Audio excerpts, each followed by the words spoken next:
it's a real flex to know how to make your own stuff. I've been doing this for many years, and right now I have an idea on a hat, just out of some scrap material that I have. So I'm gonna first I'm gonna cut this interfacing just to give it some more body, so it's not too flimsy.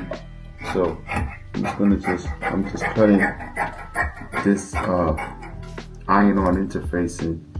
This is for the part of the brim. I think the whole hat is going to need this interfacing just to give it that body. It's real colorful. It's like a color block. It's got like a color block style. So first, I got these pieces already cut out. These are not the actual parts. This is just some things I just printed on some random scrap materials. And I just took a hat that I had and disassembled it, ironed out the seams, and that's pretty self-explanatory. But yep. So I think I'm going to spend a few minutes just putting this iron-on interfacing on everything. Give it the body.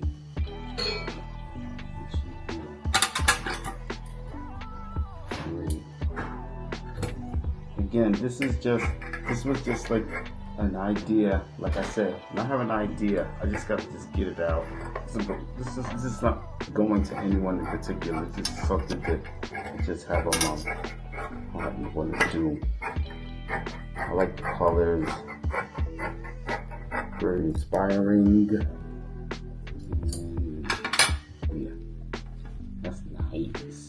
So that's really nice that it's done. And let's get this part. This part is what set it off. This is what really inspired me looking at this chopped up print like this. So I'm gonna put this interfacing. Again, it's a lot of prep, but it's worth it. Cutting is the time-consuming part when making clothes. But like I said, what a flex to know how to do this, especially in the time that we're in today, and all the controversy that's going on in the fashion production world. I'm totally educated in fashion production. I've done it for other companies, and I totally understand how things are made. I've always stayed in that vein of fashion, and that's the production part on how things are made. And now that everybody is abreast on everything coming from, well, about 80% of the clothing that we wear is coming from China, and they just gave us a dose of reality that I've always known for a very, very long time, and that is no one does not take advantage of $3, $5 labor. No one doesn't take advantage of that, and that has been going on for a very long time, and at the same time they're not able to totally let the world know that this stuff's coming from us. But I think a lot of people already knew it. It's just sometimes you need it in your face for you to get it. And everybody's getting it. It doesn't take anything away from anything. Buying clothing is a thing of comfort to the perception that you have on yourself and what you're trying to project out onto the world.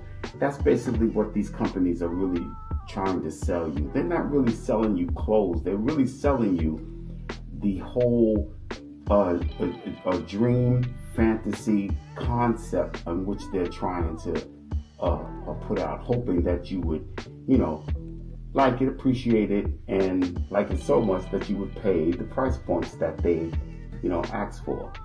It's really not something that you go into a room and think about. It's something that happens automatic. Everybody wants to be successful, and in a lot of clothing lines, they promote success. So one of the best ways that most folks like to express that they're succeeding is in their second skin, and that's their clothes. Nevertheless, don't be dull, be dazzling. That's what I say. So, got a lot of people hollering at me. I've always had those who want to look unique. Usually when you come to a guy like me, you don't want something to wear. You want to make a moment. That's what's it about when you come to me, a guy like me, to make your clothing. I don't usually make clothes, I make moments. I make the moments that people will remember the event because of what you had on. I always get the stories after I make something for somebody, how everybody just automatically just turned their heads and was focused on this person, almost like they can't even enjoy the event because so many people are coming at them. It's a good thing, I guess, but nevertheless, now